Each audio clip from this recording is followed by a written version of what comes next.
Hello, it's me again, Trollhands. Right, so what have we got here? Contra 3 on the Super Nintendo. How exciting. Just go to the options here. Right, what we got? Stick my lives up to 7, I think. I'm keeping the difficulty on normal because I'm not that good at the game. Alright, and here we go. Right, well, it's been a little while since I played this properly, so, you know, if I'm shit at the game, I do apologise. Get the spread gun there. The spread gun is by far one of the top weapons, one of my main weapons of choice when it comes to the first Contra game. But in this one it would be the concussive missile, represented by the C with wings. But early on in the game it's very handy to use against the marauders that maraud you maliciously, molesting you magnificently. Awful lot of rabid dogs here. Of course, this is the more dilapidated area of Stoke-on-Trent, where I'm forced to take down this council blockade. It's one of those electric generators that you get that power up small blocks of flats so junkies can cook up.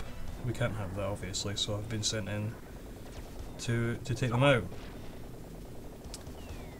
And yeah, there's another one there. I've procured this tank, obviously. It makes taking the second one out an absolute joy.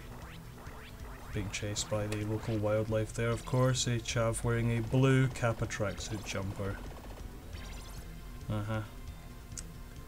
So anyway, I get a nice blue shield which shields me from these flames for a couple of seconds. One of the more pointless items in the game. I think I'll ignore the laser, I don't need it. Right, okay. Here comes somebody who works for the local council, who insists on decorating local fauna, flora and fauna with bottles. I made short work of that prick. Haha. Now I've got double concussive missiles. This is a deadly combination if you know what to do with the X button. Basically, if you switch out weapons while mid-firing, like holding down the Y button to shoot and hammering the X button, it's a tricky maneuver, but you can end up firing more projectiles than the game would normally allow you to do if you were firing them normally, which makes beating bosses in this eccentrically easier. So I'll jump over these flaming onion badges and shimmy along this railing across the fire here. Watch out for the orange poo snake. Yes, yes. This is near the end of the first level, so I'll just pick up that grenade there. And lo and behold, it's a mutated staffy belonging to someone who lives in a council house and ships PS1s for a living. Made short work of that prick. I got him right in the red swelling area.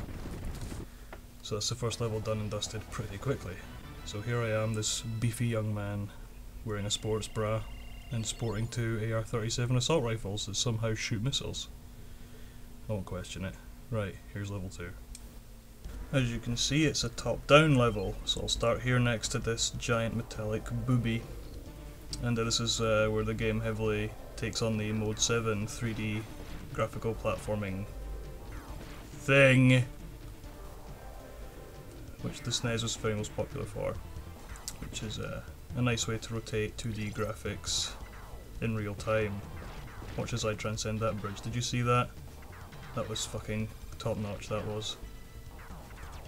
I think the aim of this level is to follow the arrows, much like Crazy Taxi, but instead of picking up passengers that have horrendously atrocious haircuts, I have to shoot these red people inside these giant metallic booby guards things. There's only a couple here. And then you have to dodge these mines here and avoid all these annoying pricks that try to shoot you with air rifles and ask if they can borrow 50 pence for drugs, even though they say it's for the bus. Oh, I got hit that mine.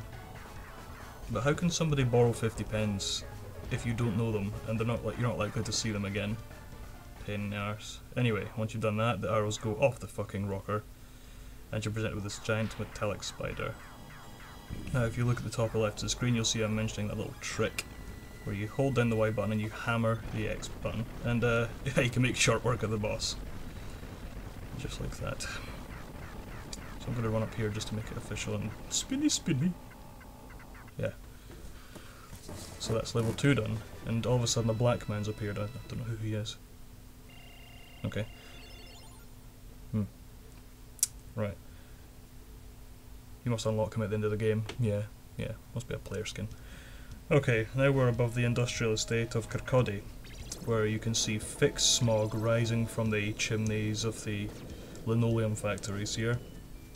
I suppose brandishing a flamethrower and spamming it everywhere isn't the best idea, considering all the noxious and highly combustible gases in the area. Would not be a good idea. So just pretty much shimmying along here and avoiding flying fetuses here. I think they're trying to take me off to present me as some sort of human sacrifice, but somehow crawling along to the end of the level kills them, which is handy. I wish life was more like that. Alright, so now we're presented with a giant flying landmine with an inexplicably obvious weak spot, and has probably one of the most painful looking sexual toys as a defensive weapon at all. It looks like a dildo. Made short work of that with the flamethrower. But wait, if I remember rightly, it's not quite dead. I like this bit because it scrolls. Oh fuck! Jesus. Sorry. I'm sorry. Yeah.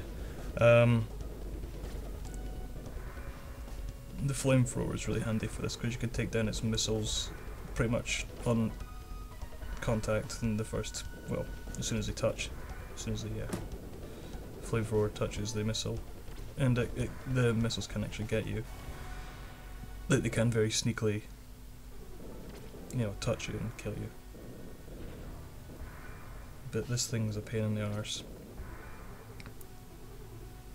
I like it how he has some sort of Spider-Man-like ability to climb any surface that looks climbable. I mean, that doesn't even look climbable.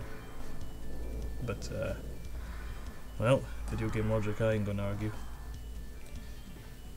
Okay, so now he's climbed on the sides of these two combs. They look like combs. And, well, he's just being a jackass and combing the wall of it. Here we go. Did the little tapping X button thing there. Made more concussive missiles. Can you hit these guys? Oh, they're just out of range. That means I have to jump. Oh. Stop firing pellets at me. That's annoying. Go away. Oh, I thought I was going to fall down there. And here we are, high above the smog from Kirkcaldy. Presented by a flying brain that shoots molotovs at you. There must be plenty of chavs in there. Must be empty buckies, buckfast balls.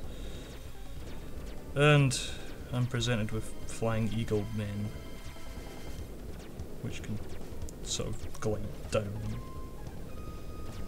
Yeah. Oh, back with the buckfast balls again. Okay.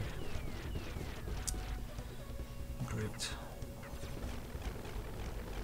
That's that sorted out.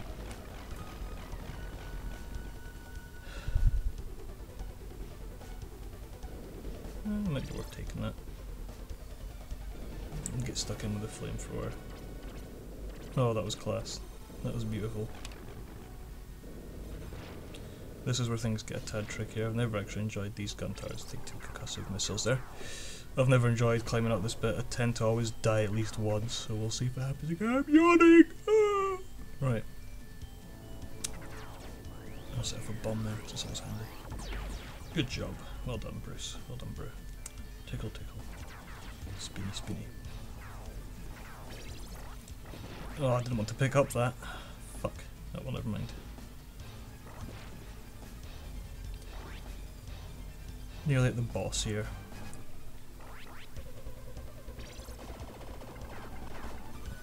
We have 2 T-800s. Completely incapable of walking, so they just jump around. But it makes it worse when you shoot them, they go into a secondary phase here where they just flail around like a man possessed. That's him done and dusted. And then we have these two hands opening up to reveal a gigantic robotic Curtis Stigers here, shooting his eye lasers and projectile vomiting flames at you.